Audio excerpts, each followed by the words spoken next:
বিসমিল্লাহির রহমানির রহিম।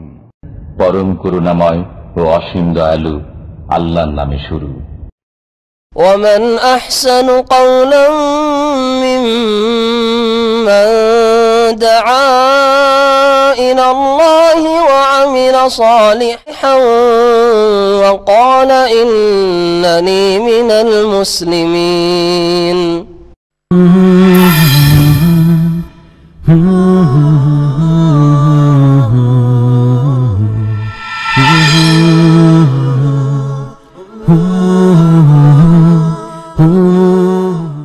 ومن يضلل فلا هادي له وأشهد أن لا إله إلا الله وحده لا شريك له وأشهد أن محمدا عبده ورسوله صلى الله تعالى عليه وعلى آله وصحبه وسلم تسليما كثيرا يا أيها الذين آمنوا اتقوا الله حق تقاته ولا تموتن إلا وأنتم مسلمون يا أيها الناس اتقوا ربكم الذي خلقكم من نفس واحدة وخلق منها زوجها وبث منهما رجالا كثيرا ونساء واتقوا الله الذي تساءلون به والأرحم إن الله كان عليكم رقيبا يا أيها الذين آمنوا اتقوا الله وقولوا قولا سديدا يصلح لكم أعمالكم ويغفر لكم ذنوبكم ومن يطع الله ورسوله فقد فاز فوزا عظيما أما بعد فأعوذ بالله من الشيطان الرجيم وكان حقا علينا نصر المؤمنين আল্লাহ পাক রব্বুল আলমিনের যাবতীয় প্রশংসা যে আল্লাহ পাক রব্বুল আলমিন মুমিনদেরকে সাহায্য করেন। আল্লাহ পাক রব্বুল আলমিন তার ওয়াদা করেছেন, প্রতিশ্রুতি দিয়েছেন মুমিনদের সাথে যে আল্লাহ পাক তাদেরকে সাহায্য করবেন দুনিয়াতে, আখিরাতে আল্লাহ পাক তাদেরকে জান্নাত দেবেন, মুমিনদেরকে দুনিয়াও দেবেন আখিরাতও দেবেন। আল্লাহ পাক রব্বুল আলমিন দুনিয়ার সুখের জীবন দান করবেন, আখিরাতের সুখের জীবন দান করবেন। এই ওয়াদা আল্লাহ পাক মুমিন মুসলিমের সাথে করেছেন, যারা সত্যিকার অর্থে মুসলিম। সালাত এবং সালাম নাজিল হোক মুহাম্মদুর রাসূলুল্লাহ সাল্লাল্লাহু আলাইহি ওয়াসাল্লামের ওপর, যাকে আল্লাহ পাক সাহায্য করেছেন ওই রকমই যেমন অন্য অন্য আম্বিয়া রসুলগণকে আল্লাহ পাক সাহায্য করেছেন। আল্লাহ পাকের ওয়াদা পূরণ করেছেন প্রিয় নবী মুহাম্মদ রাসূলুল্লাহ সাল্লাল্লাহু আলাইহি ওয়াসাল্লাম, তার সাথী সঙ্গী সাহাবাই কেরামগণের ব্যাপারেও এই আল্লাহ পাকের ওয়াদা যে আমি আমার মুমিন বান্দাদেরকে সাহায্য করব, আমি রাসূলগণকে সাহায্য করব।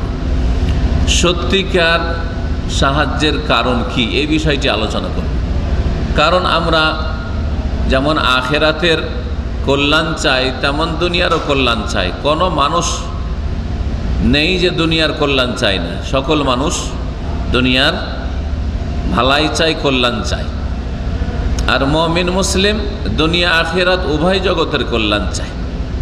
কোনো মুসলিমও নয়, এমন নেই যে শুধু আখিরাতের কল্যাণ চাই, দুনিয়ার কল্যাণ চাই না, এটা নয়।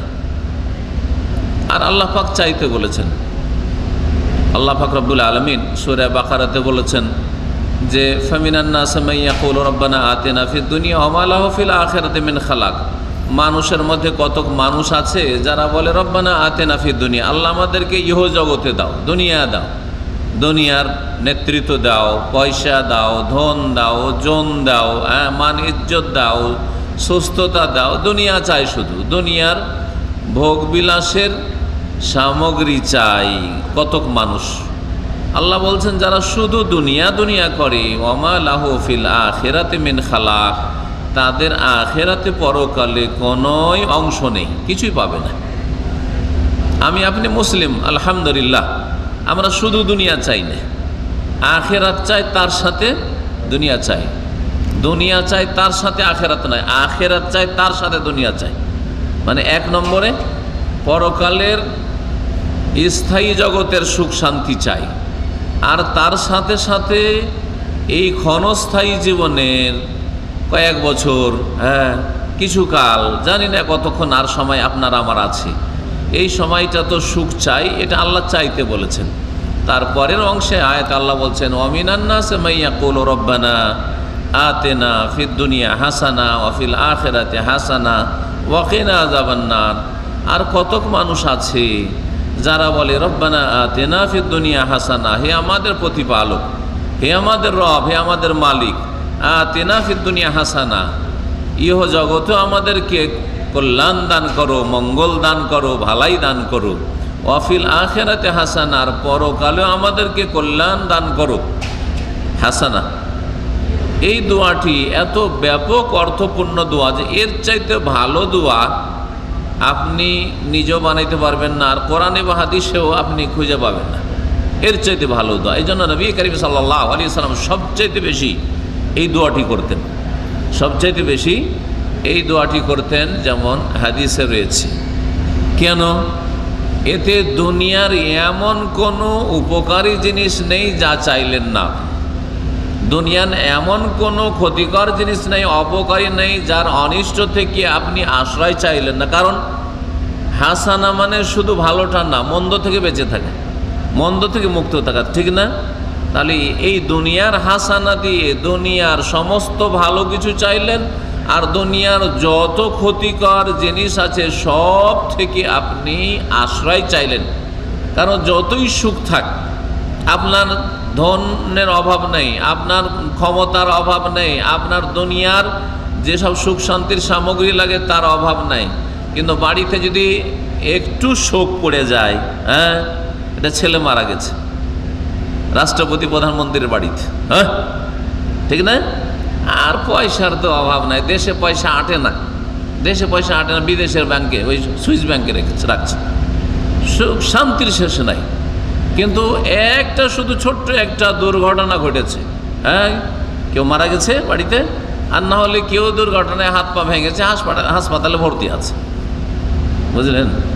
তো হাসানা হইল কি আপনার বাড়িতে? কল্যাণ নেই, তাহলে বোঝা গেল।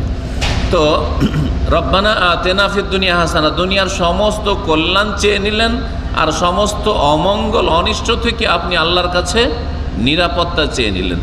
ওয়াফিল আখিরাতে হাসানা, আখিরাতের সার্বিক কল্যাণ, আপনার মত থেকে শুরু করে ওই জান্নাত যাওয়া পর্যন্ত যতগুলি স্তর আছে সবগুলির সমস্ত কল্যাণ ভালোগুলি চেয়ে নিলেন, আর যত অনিষ্ট অমঙ্গল আছে, হ্যাঁ, মতের সময় গুমরাহি বিভ্রান্তি, অথবা মতের পরে জবাব দিতে না পারা, কবরে আযাব, হ্যাঁ, শাস্তি, মুনকার নাকিরের প্রশ্ন উত্তর না দিতে পারা, আর যত রকমের আযাব শাস্তি হইতে পারে কবর জীবন, বারজাখী জীবনে, হ্যাঁ। আর তারপরে আপনি চলে যাওয়ার পরে আপনার ওই চলে যাচ্ছেন ওই সময় দুশ্চিন্তা, এটাও অনিষ্ট। আপনার স্ত্রীকে নিয়ে, ছেলে মেয়ে নিয়ে, তাদের দেখার কেউ নেই, তারা এখনো নাবালক, হ্যাঁ, এতিম বিধবা, কে দেখবে? এ সমস্ত থেকে মুক্ত হওয়া, আর তারপরে জাহান্নাম থেকে বেঁচে যাওয়া, জবাব দেওয়া থেকে, জবাবদেহি থেকে বেঁচে যাওয়া, বিনা হিসাবে জান্নাত পাওয়া, হিসাব সহজ হওয়া, সমস্ত কিছু শামিল ওয়াফিল আখিরাতে হাসানাতে। আল্লাহ পরকালের সার্বিক কল্যাণ আমাদেরকে দান করো। এই দোয়া নবী করিম সাল্লাল্লাহু আলাইহি ওয়াসাল্লাম করতেন। তো দুনিয়াও চাইতে বলা হয়েছে, আখিরাতও চাইতে বলা হয়েছে। ওয়াকিনা আযাবান্নার, আর জাহান্নামের আযাব থেকে রক্ষা করো। কারণ জাহান্নাম যদি সব শান্তি থাকে দুনিয়ার, কিন্তু জাহান্নামের আযাবে যদি যেতে হয় তাহলে কোনো শান্তি নেই, সব ভুলে যাবেন, কিছুই মনে থাকবে না। যেমন নবী করিম সাল্লাল্লাহু আলাইহি ওয়াসাল্লাম হাদিস আছে, সময় পেলে একদিন জাহান্নাম সম্পর্কে আলোচনা করব। তো যারা দুনিয়ার সবচেয়ে সুখী ব্যক্তি ছিল, সবচেয়ে সুখী ব্যক্তি দুনিয়ার সবচেয়ে সুখী ব্যক্তি, চিন্তা করেন, দুনিয়ার সবচেয়ে শক্তিশালী তাহলে শাসক, হ্যাঁ, সবচেয়ে বেশি ধনাঢ্য, সেই ব্যক্তিকে জাহান্নামে একবার ডুবিয়ে উঠা হবে, আর জিজ্ঞাসা করা হবে যে কোনোদিন সুখ শান্তি পেয়েছ? যে জীবনে সুখ পাইনি, জীবনে সুখ পাইনি, এত সুখ করেছে, ভোগবিলাস করেছে দুনিয়া, সব, হ্যাঁ, হারিয়ে যাবে, তার মনেই থাকবে না যে কোনোদিন সুখ পেয়েছি। জাহান্নামের এই মহাশাস্তি। এই রকমের বিপরীতটা হবে, দুনিয়ার সবচেয়ে বেশি দুঃখী, দুনিয়ার সবচেয়ে বেশি দুঃখী যখন জান্নাতে যাবে, যাওয়ার পরে ওকে আল্লাহ জিজ্ঞাসা করবে যে কোনোদিন কষ্ট পেয়েছো? জীবনের সমস্ত কষ্ট ভুলে যাবে, হ্যাঁ, সমস্ত কষ্ট ভুলে যাবে, বলছে জীবনে কোনো কষ্ট পাইনি। এই হচ্ছে জান্নাতের সুখ শান্তি, আর এই হচ্ছে জাহান্নামের আযাব। তো বলছিলাম যে অফিল আখিরাতে হাসানা ওয়াকিনা আযাবান্নার, আখিরাতের কল্যাণ চাইলেন, তার আগে দুনিয়ার কল্যাণ চাইলেন, জাহান্নামের আযাব থেকে মুক্তি রক্ষা চাইলেন। এর চাইতে ভালো দোয়া কিছু হইতে পারে। বেশি বেশি এই দোয়া করে, সেজদাতে দোয়া করবেন, সালাম ফিরার আগেখানে তাশাহুদে বসে আত্তাহিয়াত এবং সালাত আলা নবী দুরুদের পরে দোয়া করবেন। এই লাইলাতুল কাদারে বেশি বেশি দোয়া করবেন, আল্লাহুম্মা ইন্নাকা আফুউন তুহিব্বুল আফওয়া ফাআফু আন্নি। যেমন নবী করিম সাল্লাল্লাহু আলাইহি সাল্লাম তার প্রিয়তমা স্ত্রী মা আয়েশা রাদিয়াল্লাহু তাআলা আনহাকে শিখিয়েছিলেন, যখন তিনি জিজ্ঞেস করেছিলেন যে ইয়া রাসূলুল্লাহ আরায়তা ইন উরিতু লাইলাতুল কদর বা ইন আদরাকতু লাইলাতুল কদর, লাইলাতুল কদর যদি পাই তো ফামাযা আকুলু ফি, তাতে আমি কী বলবো? তো নবী সাল্লাল্লাহু আলাইহি ওয়াসাল্লাম কুলি, এই দোয়াটি বলবে, ছোট্ট দোয়া কিন্তু এতেও সার্বিক কল্যাণ। আল্লাহুম্মা ইন্নাকা আফুন, হে আল্লাহ তুমি বড় মার্জনাকারী, তুমি বড় মাফকারী। আফুন থেকে মাফ শব্দটি বাংলায় মাফ করে দাও, ক্ষমা করে দাও। আল্লাহ তুমি বড় ক্ষমাকারী। আল্লাহুম্মা ইন্নাকা আফু তুহিব্বুল আফওয়া, তুমি ক্ষমা করাকে ভালোবাসো।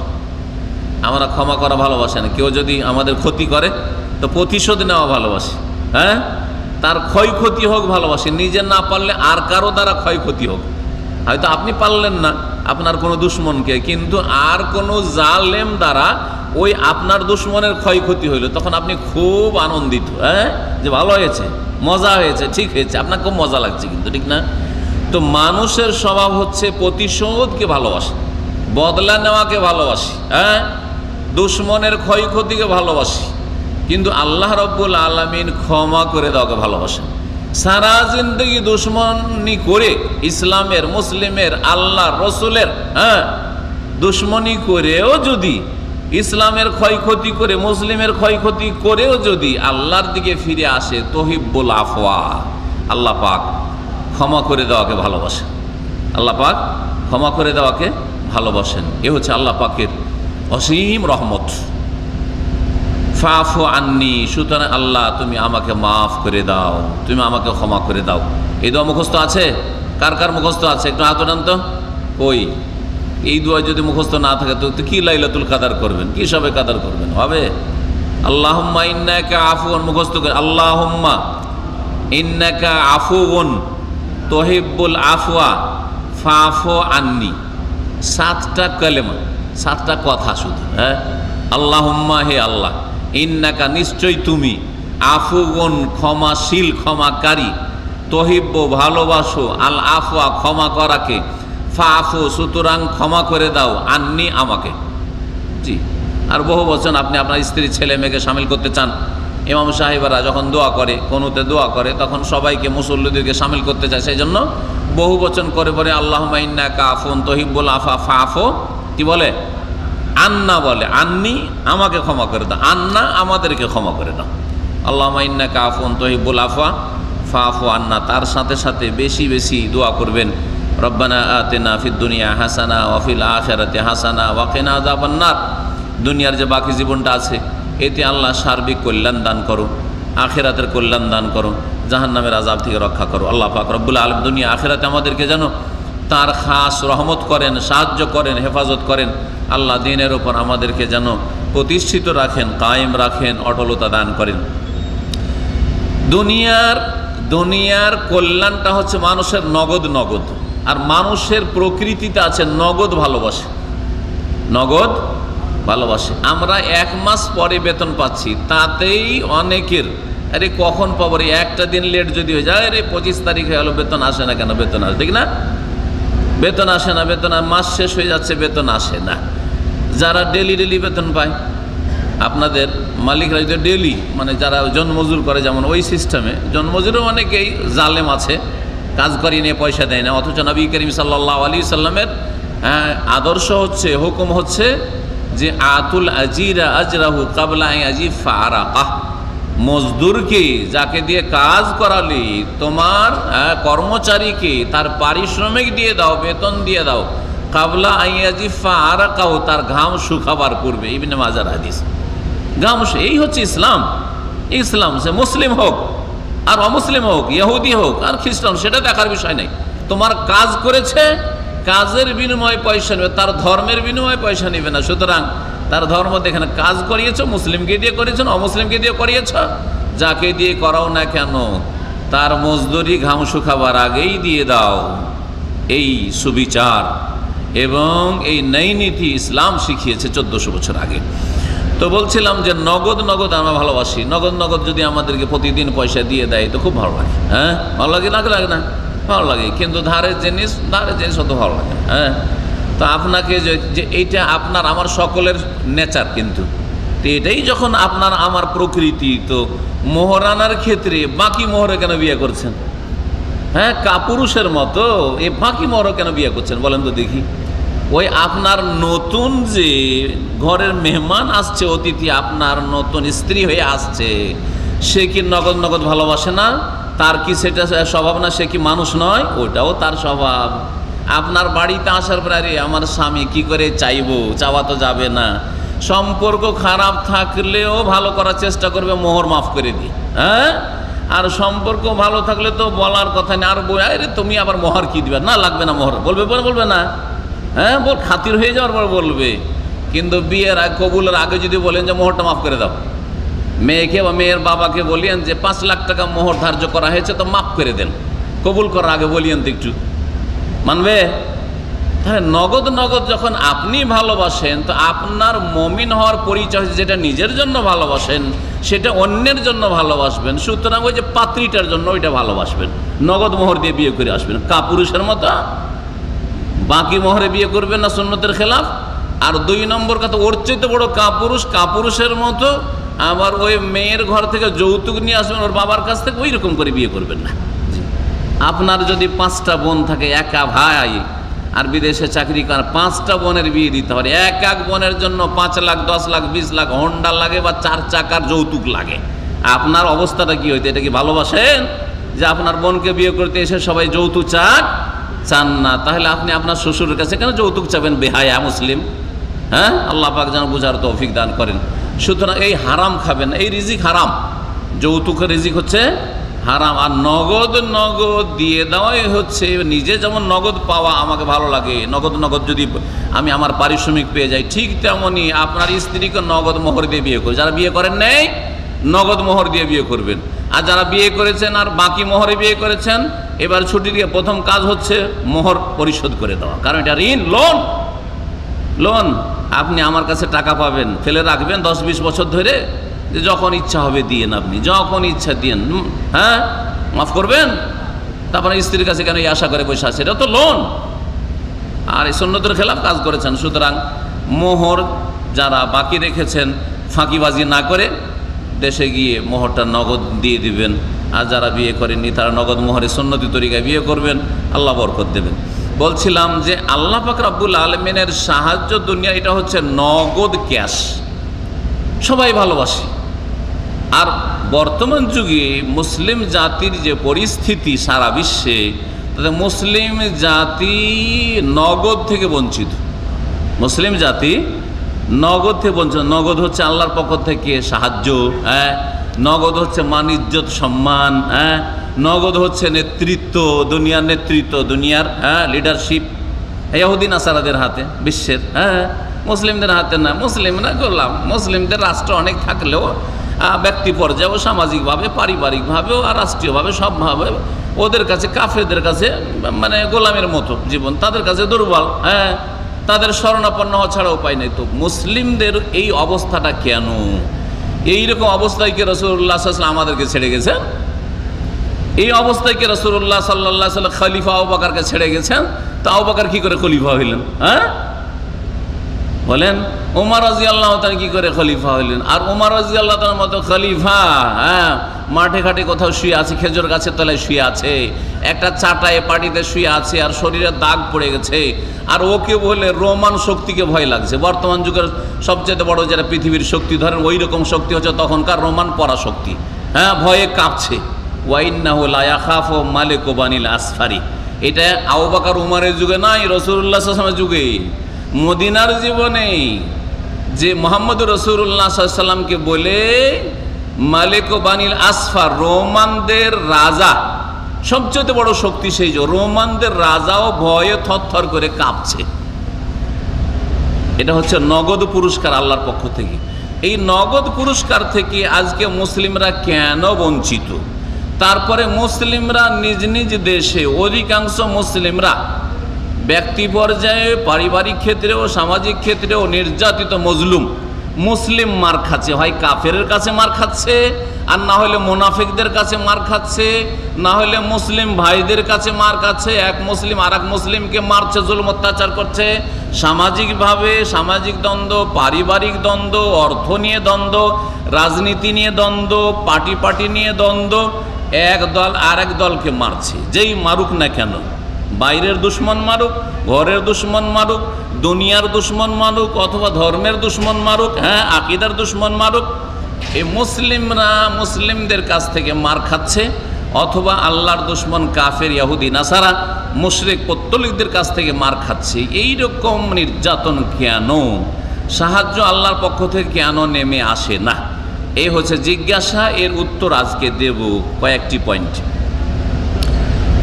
আল্লাহর পক্ষ থেকে সাহায্য নেমে আসার সত্যিকার উপায় খুঁজতে হবে। সত্যিকার উপায় এই নয় যে আপনার দেশে বেশি অস্ত্র আছে, অস্ত্র চালাবার মতো ওইরকম সেনাবাহিনী আছে, একবারে জাঁদরেল না, এইটা দিয়ে কোনোদিন সাহায্য নেমে আসবে না। হ্যাঁ, এটা 2 নম্বরে রাখেন, 2 নম্বর রাখেন। এই দিয়ে কোনোদিন মুসলিম জাতি জিতেনি, না নবীর আমলে জিতেছে, আর না আবু বকরের আমলে, না উমরের আমলে, না উসমানের আমলে, না আলীর আমলে, কোন আমলে, খোলাফায়ে রাশিদিন আমলে, না বানু উমাইয়াদের যুগে, না আব্বাসী খেলাফতের যুগে মুসলিমরা নিজের দুনিয়ার পার্থিব অস্ত্র শস্ত্র দিয়ে, সেনাবাহিনী দিয়ে, মুজাহিদিনদের শক্তি দিয়ে, জনবল দিয়ে, ধনের বল দিয়ে হ্যাঁ বিজয় লাভ করেছে, এটা কোনোদিন হয়নি। বরং সাহায্য কোথা থেকে আসে? কে বলতে পারে সাহায্য কোথা থেকে আসে? ওমান নাসরু ইল্লা মিন ইনদিল্লাহ। কোরআন একটা আয়াতে বলছে, আল্লাহ বলছে ওমান নাসরু, সাহায্য হয় না ইল্লা মিন ইনদিল্লাহ। কোনখান থেকে? আল্লাহর নিকট থেকে সাহায্য নেমে আসে। তাহলে সাহায্য নেমে আসে, সাহায্য কোথা থেকে নেমে আসে? 7 আসমানের ওপর থেকে, আরশে আজিম থেকে, আল্লাহ পাকের পক্ষ থেকে নেমে আসে সাহায্য। এই সাহায্য আল্লাহর কাছ থেকে চেয়ে নিতে হবে। বদরে যেখান থেকে সাহায্য নেমে এসেছিল, ওহদে যেখান থেকে নেমে এসেছিল, খন্দকের যুদ্ধে যেখান থেকে সাহায্য নেমেছিল, মক্কা বিজয়ের সময় যেখান থেকে, হ্যাঁ যেই সূত্র থেকে আর যেই উৎস থেকে সাহায্য নেমে এসেছিল, আর হুনাইনের সময় যে সাহায্য নেমে এসেছিল, ওখান থেকে সাহায্য চেয়ে নিতে হবে। আল্লাহ পাক রব্বুল আলামিন বদরে সাহায্য করেছেন। হ্যাঁ, ওয়ালাকাদ নাসারাকুমুল্লাহু বিবাদরিন ওয়া আনতুম আযিল্লাহ। আল্লাহ কোরআনে বলছেন, হে মানুষ, হে মুসলিমরা শোনো, তোমাদেরকে বদরে সাহায্য করেছে আল্লাহ। ওয়ালাকাদ নাসারাকুমুল্লাহ, আল্লাহ তোমাদের সাহায্য করে বিবাদরিন, বদরের প্রান্তে, প্রথম ইসলামের জিহাদে যুদ্ধে। ওয়া আনতুম আযিল্লাহ, তখন তোমরা শক্তিশালী ছিলে না, বরং তোমরা তখন অসহায় ছিলে, দুর্বল ছিলে। দুর্বল থাকা অবস্থায়, অসহায় থাকা অবস্থায়, হ্যাঁ দুর্গত থাকা অবস্থায় তোমাদের কাছে আল্লাহ সাহায্য নামিয়েছেন। আর আল্লাহ সূরা তাওবাতে বলেছেন, লাকাদ নাসারাকুমুল্লাহু ফি মাওয়াতিন কাসীরাতিন ওয়া ইয়াউমা হুনাইনিন। আল্লাহ তোমাদের সাহায্য করেছেন এক জায়গায় না, ফি মাওয়াতিন কাসীর, অনেক জায়গায় সাহায্য করেছেন। ওয়া ইয়াউমা হুনাইনিন, আর বিশেষ করে হুনাইনের যুদ্ধে সাহায্য করেছেন আল্লাহ। হুনাইনের নাম ধরে বলেছেন কোরআনে, হুনাইন যুদ্ধের, কারণ ওখানে দুশমনদের একটা বড় শক্তি ছিল, দুনিয়ার শক্তি, সেটা হচ্ছে তীর চালানোতে তার সবচেয়ে বেশি পারদর্শী ছিল আরবদের মধ্যে। সাহাবায়ে কেরামদের ওই রকম তীর চালানোতে পটু আর পারদর্শী ছিল না। ওই সময় আল্লাহ সাহায্য নামিয়েছেন, যখন ছত্রভঙ্গ হয়ে হারতে যাচ্ছিল, সেই সময় আল্লাহ সাহায্য নামিয়েছেন। ওয়ালাকাদ নাসারাকুম ফি মাওয়াতিন কাসীরা, অনেক জায়গায়, ওয়া ইয়াউমা হুনাইনিন, আর হুনাইনের যুদ্ধে আল্লাহ সাহায্য করেছেন, বদরেও সাহায্য করেছেন। তো যে আল্লাহ এত অসহায় মুসলিম থাকা অবস্থায়, দুর্বল থাকা অবস্থায়, এবং দুনিয়ার পার্থিব শক্তি কাফেরদের হাতে, তায়েফের লোকদের, হুনাইনের এলাকার লোকদের হাতে ছিল, সেই সময় সাহায্য করেছেন, তাহলে কেন এখন সাহায্য করবেন না আল্লাহ পাক রব্বুল আলামিন? কেন সাহায্য নেমে আসে না? এই প্রশ্নের উত্তরটা আজকে খুঁজব। আল্লাহ পাক ওয়াদা করেছে, কথা শুরুতে বলেছে, ওয়াকান হাক্কান আলাইনা নাসরুল মুমিনিন, সূরা রুমের আয়াত নম্বর 47। আল্লাহ বলছেন, ওয়াকান হাক্কান আলাইনা, আমার ওপর হচ্ছে ফরজ। আল্লাহ নিজের ওপর কি করেছেন? ফরজ করে নিয়েছে। আল্লাহর ওপর আমরা ফরজ করি না, কেউ ফরজ করতে পারে না। আর আল্লাহর ওপর কোনো কিছু ফরজ ওয়াজিব আর সুন্নত নফল মুস্তাহাব নেই, কিন্তু আল্লাহ অনুগ্রহপূর্বক নিজের ওপর এই দায়িত্ব নিয়ে নিয়েছেন।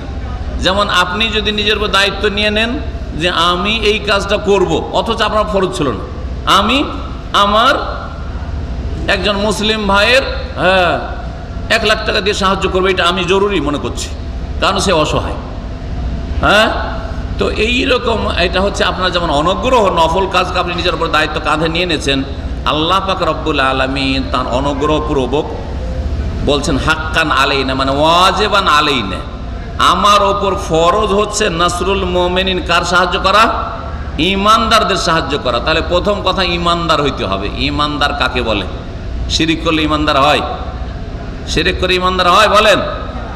মুসলিম বলছে আমরা তো জাতিতে মুসলিম, কিন্তু কবরে সেজদা করে, কবরে ছেলে মেয়ে খুঁজে, যে ছেলে মেয়ে কবর থেকে পাওয়া যাবে, কবরওয়ালা থেকে পীর বাবা দিবে, রোগ ভালো হবে কবরে মাজারে গেলে, তো মুসলিম মমিন না? মমিন না। আল্লাহ মমিনের সাহায্য করে বলেছে, হচ্ছে কমিন। আমাদের এখানে কমিনা না বলে না, ওখান থেকে কমিন, মমিন না কমিন। আল্লাহ পাক মমিনদের সাহায্য করবেন। আল্লাহ পাক মমিনদেরকে হিদায়াত যাদের মাধ্যমে করেছেন, আম্বিয়া রসুলগণ, তাদের সাথে আল্লাহ ওয়াদা করেছেন সাহায্যের। আল্লাহ বলছেন সূরা গাফির আয়াত নম্বর 51-52-তে, সূরা গাফির অপর নাম হচ্ছে সূরা মুমিন। ইন্না লানানসুরু রুসুলানা, নিশ্চয়ই আমি আমার রসুলদেরকে অবশ্যই সাহায্য করব। আমি আমার রসুলদেরকে নূহ আলাইহিস সালাম থেকে শুরু করে, নূহ আলাইহিস সালাম থেকে শুরু করে শেষ নবী মুহাম্মদ সাল্লাল্লাহু আলাইহি ওয়াসাল্লাম সমস্ত রসুলকে আল্লাহ বলছে আমি সাহায্য করব। দেখেন ইব্রাহিম আলাইহিস সালামকে সাহায্য করেছেন, আগুন থেকে উঠিয়ে দিয়েছে। মূসা আলাইহিস সালামকে ফিরআউনের মতো এত বড় জালেম থেকে আল্লাহ পাক রক্ষা করেছেন। ফিরআউন শুধু মূসাকে না, মূসার জাতি বনি ইসরাইলকেও কিভাবে সাহায্য করেছে। ইউসুফ আলাইহিস সালামকে আল্লাহ পাক কিভাবে সাহায্য করে। এইভাবে যে কোনো নবী রাসূলগণের ইতিহাস দেখেন, আল্লাহ বলছেন আমি আমার রাসূলদেরকে সাহায্য করব। ওয়াল্লাযিনা আমানু, আর যারা ঈমান নিয়ে এসেছে তাদেরকে সাহায্য করব। কোথায়? জগৎ হচ্ছে দুইটা, দুনিয়া আর আখিরাত। কোথায়? শুধু আখিরাতে? বলছেন ফিল হায়াতিদ দুনিয়া, ইহ জগতে, দুনিয়াতেও। এ কথা আল্লাহ না বললে অস্পষ্ট থাকতো, তাই না? বলছেন যে ফিল হায়াতিদ দুনিয়া, দুনিয়াতেও আমি সাহায্য করব। ওয়া ইয়াউমা ইয়াকুমুল আশহাদ, আর সেই দিনেও সাহায্য করব আমি রাসূলদেরকে এবং রাসূলদের অনুসারী মুমিন মুমিনাতকে, যেই দিন সাক্ষীরা আল্লাহর সামনে দাঁড়াবে। সাক্ষীরা সাক্ষী দেওয়ার জন্য দাঁড়াবে, মানে কিয়ামতের দিনে, বিচার দিবসে, সেই দিনও আল্লাহ পাক সাহায্য করবেন। তাহলে আল্লাহর সাহায্য দুনিয়াতে, আখিরাতে, ইহকাল, পরকালে রয়েছে মুমিনদের জন্য, আম্বিয়া রাসূলগণের জন্য।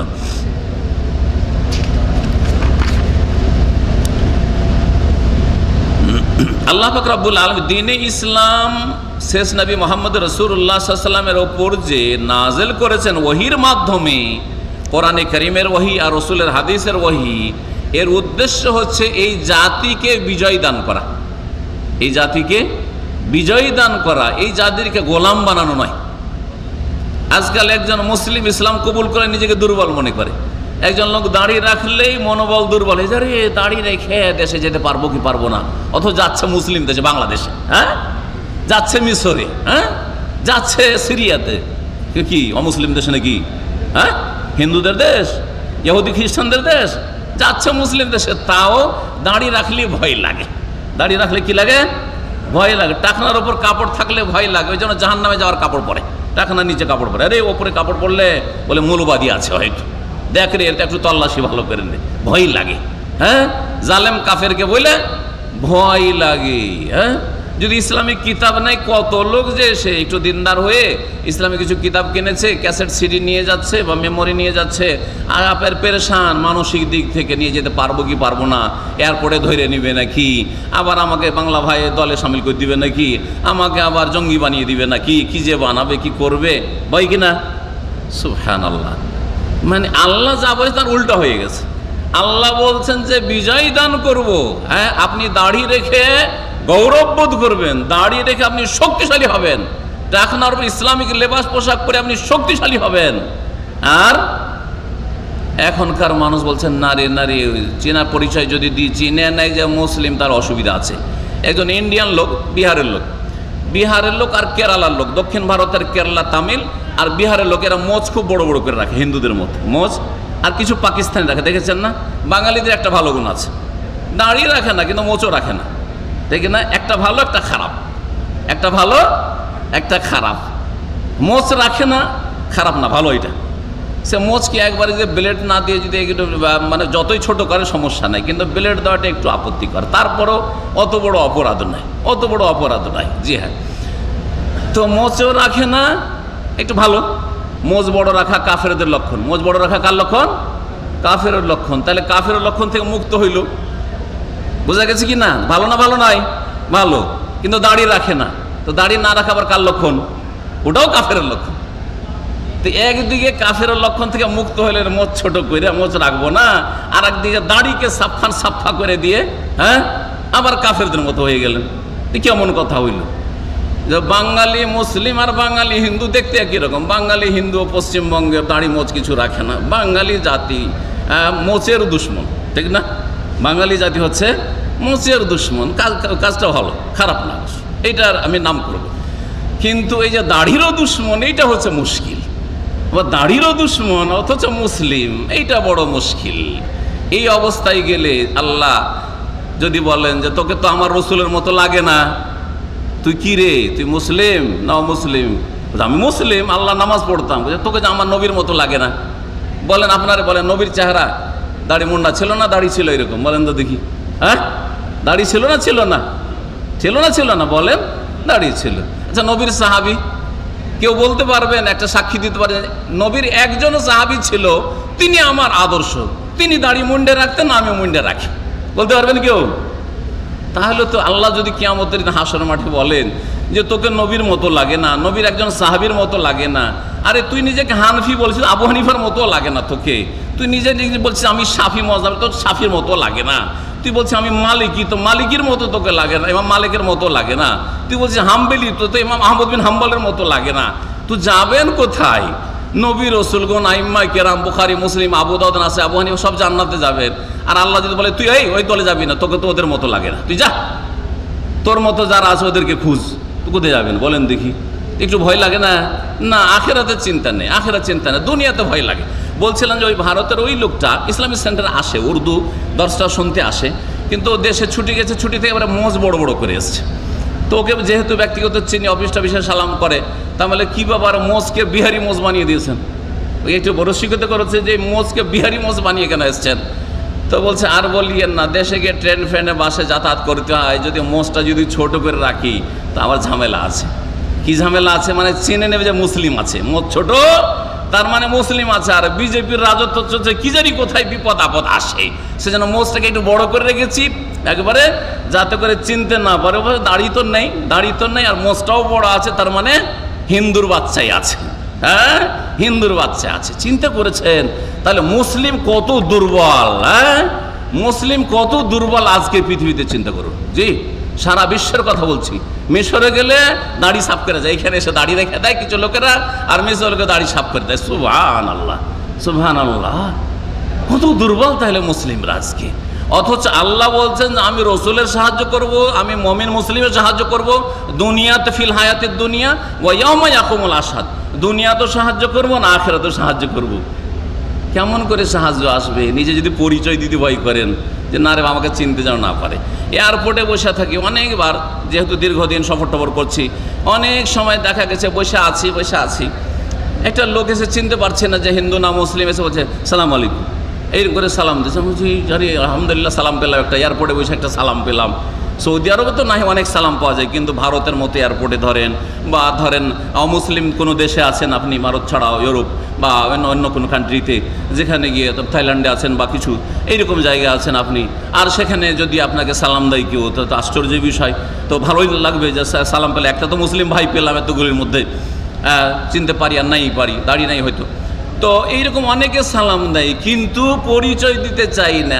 আমাকে দেখছে যে মার খামারা লোক, একটু এসে সালাম দিয়ে পাশখানে বসলো, ওতে বুঝতে পারলাম যে আমার একটা মুসলিম ভাই কমপক্ষে এয়ারপোর্টে আছে, বাকিগুলোকে চিনতে পারি না। অনেক হয়তো মুসলিম আছে, কিন্তু একটিও চিনতে পারছি না। দুঃখের বিষয়। বলছিলাম যে আল্লাহ পাকের সাহায্য মমিন মুসলিমদের জন্য নেমে আসবে, কিন্তু প্রথম শর্ত হচ্ছে মমিন হইতে হবে। আর মমিন মানে মুয়াহিদ, আল্লাহর একত্ব প্রতিষ্ঠাকারী হইতে হবে, তৌহিদবাদী। আপনার তৌহিদে শিরকের যেন ভেজাল না থাকে, দুর্গাও না থাকে, দরগাও না থাকে, গৌসও না থাকে, কুতুবও না থাকে, আবদালও না থাকে। ওলি আউলিয়া দিতে পারে, পীর বাবা দিতে পারে, পীর বাবা কলবের খবর রাখে, এইসব শিরকি কুফরি আকীদা যেন না থাকে। যেমন সাই বাবা থাকবে না, সাধু বাবা থাকবে না, তেমন পীর বাবাও যেন আপনার অন্তরে না থাকে। আল্লাহ থাকবে এবং রাসূল থাকবেন আপনার করছে, এক আল্লাহর ইবাদত করবেন আর এক রসুলের তরিকায় চলবেন। এইরকম যদি মুওয়াহহিদ তৌহিদ প্রতিষ্ঠাকারী মুসলিম হয়ে যান, এটা হচ্ছে প্রথম শর্ত। আল্লাহর সাহায্য আসমান থেকে আপনার ওপর, আপনার পরিবারের ওপর, আপনার সমাজের ওপর, দেশের ওপর, মুসলিম বিশ্বের ওপর নেমে আসার জন্য শর্ত, প্রথম শর্ত। শিরক মুক্ত না হলে আল্লাহর সাহায্য নেমে আসবে না, এই হচ্ছে প্রথম শর্ত। ইখলাস এবং তৌহিদ, ইখলাস তৌহিদ, তৌহিদ আল্লাহর একত্ব প্রতিষ্ঠা করা, ইখলাস মানে নিখুঁত নির্ভেজাল করে আল্লাহর ইবাদত বন্দি করা, আপনার অন্তরে, আপনার কথায়, কাজে যেন কোনো রকমের শিরকের গুমরাহি না থাকে। দ্বিতীয় শর্ত হচ্ছে সালাত কায়েম করা, 5 ওয়াক্ত নামাজ পড়া। আল্লাহর সাহায্য নেমে আসবে, মুসলিম জাতি গোলামি করবে না, বরং মুসলিম জাতি সম্পর্কে আল্লাহ পাক বলছেন কোরআনে কারিমে, হুয়াল্লাযী আরসালা রাসূলাহু বিল হুদা ওয়া দীনিল হক লিইয়ুযহিরাহু আলাদ দীনি কুল্লিহি ওয়ালাউ কারিহাল মুশরিকুন। আল্লাহ তো তার রাসূলকে এই জন্যই পাঠিয়েছেন, 1400 বছরের রাসূলকে পাঠিয়েছেন কি জন্য? লিইয়ুযহিরা, হেদায়েত নিয়ে এবং দ্বীনে হক, সত্য দিন নিয়ে। দ্বীন ইসলাম হচ্ছে সত্য দিন, আর বাকি হচ্ছে বাতিল। এক আল্লাহর ইবাদত হচ্ছে সত্য দিন, আর এক আল্লাহর সাথে শরীক করা হচ্ছে বাতিল ধর্ম। ভালো করে শুনে রাখেন, আল্লাহ বলছেন দ্বীনে হক নিয়ে আর হেদায়েত নিয়ে রসুলকে পাঠিয়েছেন। কেন?